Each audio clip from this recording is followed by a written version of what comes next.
एक तारीखी दिन 22 जनवरी था, एक तारीखी दिन 31 जनवरी था। सर, रात के अंधेरे में अपील किए बगैर आप आरे लेकर रास्ता खोल देते हैं। आप बताइए 17 करोड़ मुसलमानों को क्या पैगाम दे रहे हैं आप कि आप हर मस्जिद को छीन लेंगे मुझसे।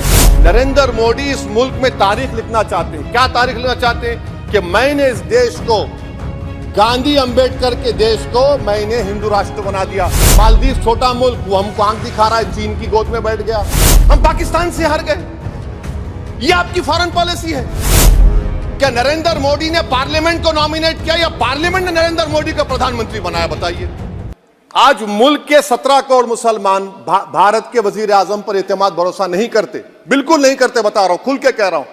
अगर आप आर्टिकल 32 का ड्यू प्रोसेस ही खत्म कर देंगे तो फिर मेरे पास क्या बचेगा सर? क्या बचेगा? मैं तो यहां खड़े होकर वो सुप्रीम कोर्ट के मायानाज बेबाक वकील दुष्यंत दवे की तरह तो नहीं कह सकता। मुझे आज भी रूल ऑफ लॉ में भरोसा है, मुझे आज भी कानून पर, संविधान पर भरोसा है, मगर ड्यू प्रोसेस तो फॉलो होना चाहिए। ड्यू प्रोसेस फॉलो नहीं हो रहा। एक तारीखी दिन 22 जनवरी था, एक तारीखी दिन 31 जनवरी था। सर, रात के अंधेरे में अपील किए बगैर आप आरे लेकर रास्ता खोल देते हैं। क्या पैगाम दे रहे हैं सर? 600 साल की मेहरौली की मस्जिद को बगैर को नोटिस दिए आपने डिमोलिश कर दिया। मैं जिम्मेदारी के साथ कह रहा हूं कि भारत के प्रधानमंत्री और उनकी सरकार भारत के मुसलमानों से उनकी शनाख्त को छीनना चाहते हैं। ख्वाजा अजमेरी के आस्थाने पर चादर बिछाइए, मगर आप जो चादर मुझसे छीनना चाह रहे हैं, मेरी मस्जिद है। आप हर मस्जिद को छीनना चाहते हैं। आप बताइए 17 करोड़ मुसलमानों को क्या पैगाम दे रहे हैं आप कि आप हर मस्जिद को छीन लेंगे मुझसे?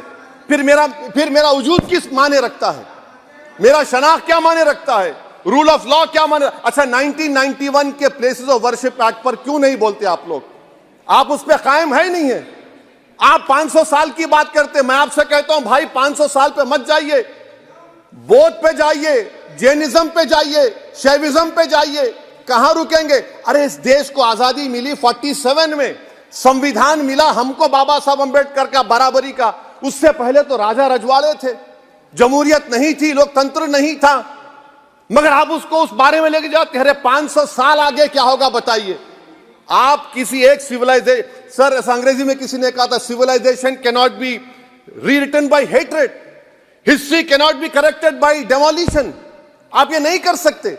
और मैं उम्मीद करता हूं कि जब मौर्रिख तारीख लिखेगा, नरेंद्र मोदी इस मुल्क में तारीख लिखना चाहते हैं। क्या तारीख लिखना चाहते हैं कि मैंने इस देश को, गांधी अंबेडकर के देश को मैंने हिंदू राष्ट्र बना दिया। मैं उम्मीद करता हूं कि हमारे भारत के, हमारे हिंदू भाई देश के प्रधानमंत्री की सोच को नाकाम करेंगे। उन पर है, अब देखते हैं क्या होता है। सर, नेबरहुड फर्स्ट की पॉलिसी है। नेबरहुड फर्स्ट क्या हो रहा है सर? हम सोशल मीडिया के जरिए फॉरेन पॉलिसी चला रहे हैं। मालदीव छोटा मुल्क, वो हमको आंख दिखा रहा है, चीन की गोद में बैठ गया। हमारे लद्दाख में हमारे जो लोग जानवर को लेकर घास चराए जाते, वहां पर चीन की आर्मी आके रोक रही। बताइए, बांग्लादेश चीन की गोद में बैठा हुआ है। आप गैलेंट्री अवार्ड दे रहे हैं, क्यों दे रहे हैं? कि चीन बैठा हुआ है। तो आपका बफर जोन गया कहां भाई साहब? आपका बफर जोन तो कहां गया नहीं मालूम, गायब हो गया बफर जोन। और दूसरी बात सर, आप ये भी देख लीजिए कि यहां पर मैं आपको इंपॉर्टेंट पॉइंट ये बताना चाह रहा हूं सर। ये हम बोलते हैं India middle east economic corridor, कितना पैसा है बताइए? वो नहीं बताया जाता। अच्छा सर, सबसे तकलीफ दे बात मेरे लिए है कि भारत ने यूनेस्को का इलेक्शन पाकिस्तान से हार गया।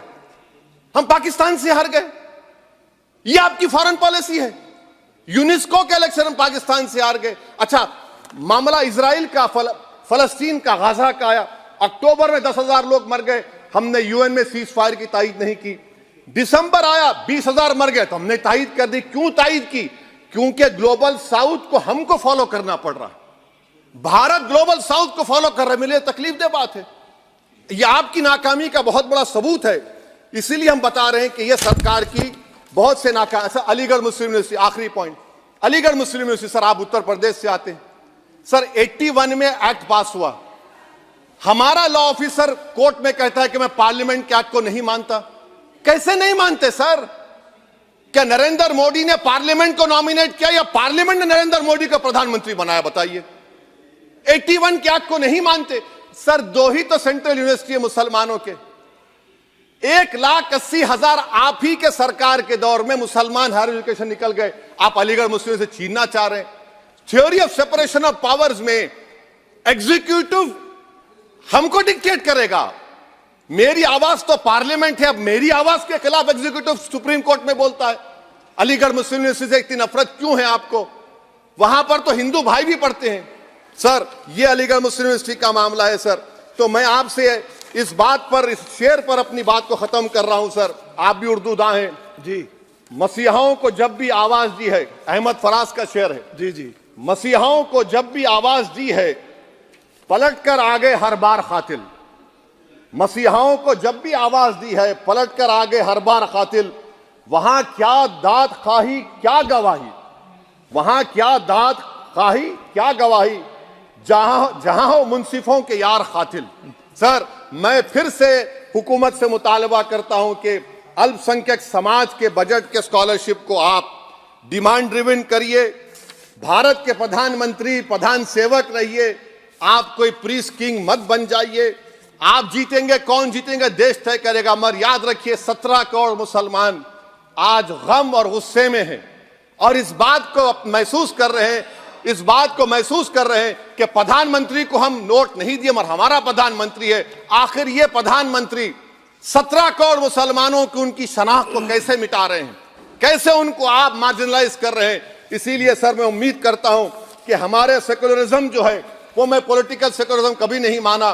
जो सेकुलरिज्म संविधान में लिखा गया उसकी हिफाजत करेंगे। मुल्क अहम है, वरना याद रखिए, आप चुनाव जीते हैं हारे, मगर अगर आप 17 करोड़ एक जनता को आप गैर यकीनी कैफियत पैदा कर देंगे, ये देश के हित में नहीं होगा। बल्कि हम तो उम्मीद कर रहे हैं कि ड्यू प्रोसेस अदालत फॉलो करेगी।